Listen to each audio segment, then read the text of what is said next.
Long ago, in the vast golden deserts of ancient Persia, there was stood a magnificent fig tree at the edge of a shimmering oasis, its branches spread wide like the arms of a welcoming elder, and its roots drank deep from a cool underground spring below.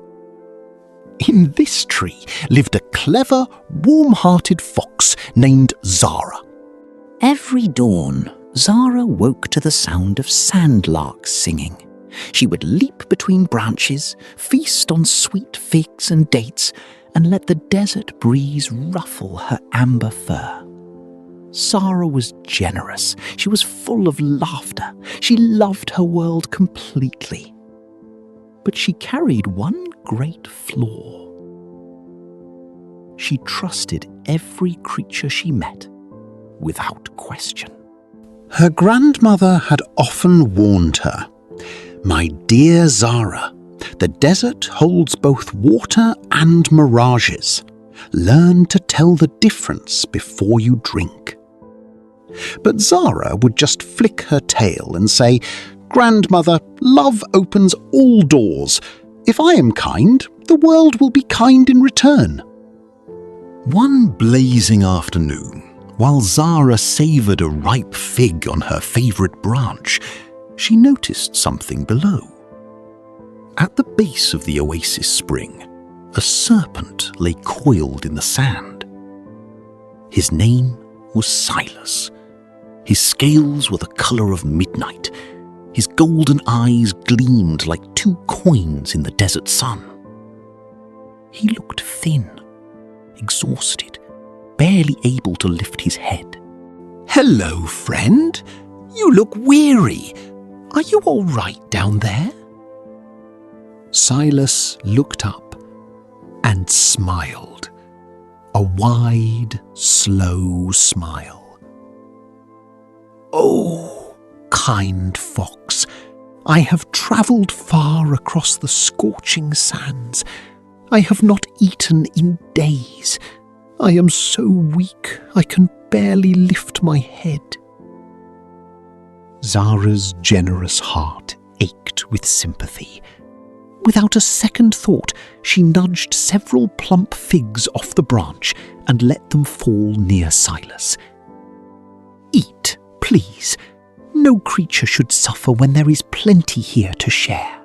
"You are unlike any creature I have ever met. Your kindness is remarkable." From that day onward, Silas returned to the oasis every afternoon. Zara shared her food gladly. They laughed and talked for hours beneath the fig tree. Zara told Silas everything: where she slept, her daily routines, her deepest joys. She trusted him completely, the way a child trusts the sun to rise. But what Zara did not know was that Silas had a cunning mate waiting in a dark burrow beneath the desert rocks. She was vain, ruthless, always hungry for more than she needed. "You smell of figs again. Where do you find them?" "A fox named Zara at the oasis gives them to me every day." "A fox who feasts on sweet fruits every day. Her mind must be just as sweet and just as soft. I want her cleverness broken. Bring her to me, Silas. Lure her away from her tree." "But she has done nothing but show me kindness. How can I?" "She is naive. Creatures who trust so easily bring their own downfall. Do it." Silas was weak where it mattered most. In his will. Against everything he knew to be right, he agreed to the wicked plan.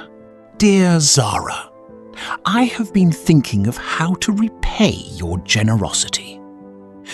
Beyond the eastern dunes, there is a hidden valley, a paradise. Pomegranates, mulberries, cool streams. No fox has ever seen it. Come with me as my honoured guest. Oh, wonderful! But Silas, I cannot run the open desert alone. I would be lost in minutes. Do not worry. I know every path through the sands. Stay close to me. I will guide you safely. Zara leapt from her fig tree with a joyful bark, trusting her friend completely. They set off across the golden sands, but as they walked deeper into the desert, far from the oasis, Zara noticed something wrong. Silas was not leading her east toward paradise. He was leading her south, toward dark, rocky hills she had never seen before. Silas, these hills look nothing like a paradise. Where are we going? And then Silas stopped. To my burrow, Zara. But not as a guest. You trusted too easily, Fox. That is your mistake. Zara's world shattered in that moment. The creature she had fed, laughed with, called a friend, had used her warmth as a weapon. Fear rose inside her. But Zara had not survived the desert her whole life without learning one thing: how to think. She took one slow breath, and then she laughed. Oh, Silas, you should have told me sooner. I would have come willingly. What do you mean? Well, the thing is, foxes don't carry their wisdom in their heads while travelling. Far too risky. We leave it safely hidden in our home tree before any long journey. If your mate wants my cleverness, we must go back to my fig tree to retrieve it first. You left your wisdom at the tree? Every fox does this. It is our oldest custom. How else would we travel safely through a dangerous world? Silas, blinded by greed and not blessed with great intelligence, believed her entirely. He turned around and led Zara back toward the oasis. The moment Zara's paws touched the roots of her fig tree, she leapt, bounding up the trunk in 3 swift jumps, reaching the highest branch. Safe. Silas, I shared my food with you when you were hungry. I gave you my time, my trust, my friendship. And you answered that with a lie meant to destroy me. Tears came quietly to Zara's eyes. Let me tell you something true. A fox does not leave her wisdom behind anywhere. It lives inside her, always. Just as a heart lives inside every creature. What I left behind today was not wisdom. It was blind trust. And you have taught me, at great cost, that trust is not a gift to scatter like seeds.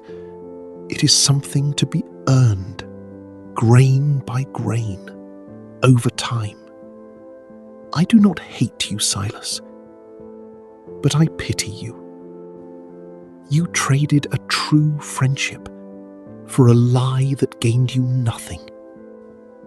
Go back to your mate and tell her the fox's wisdom was not as easy to steal as she imagined. Silas slithered away into the dark, carrying nothing but the weight of his own shame. He had lost the only honest friend he had ever known. Because he chose fear over the grace of doing right. From that day on, Zara remained at her oasis. She was still generous. She still shared her figs with wandering creatures who were hungry. But she watched carefully. She listened well. She let trust grow slowly, the way roots grow, quietly, underground, only revealing themselves when the tree stands tall and strong. The great fig tree still stands at the edge of that ancient oasis, they say, and travellers who rest beneath its shade sometimes hear a voice carried on the desert wind. Be kind, be generous, but be wise. Trust is the most precious gift you own. Give it only to those who have earned it. This has been the final lesson. If this story spoke to you, share it with someone who needs to hear it today. The end. The final lesson. Like, subscribe, and share the wisdom.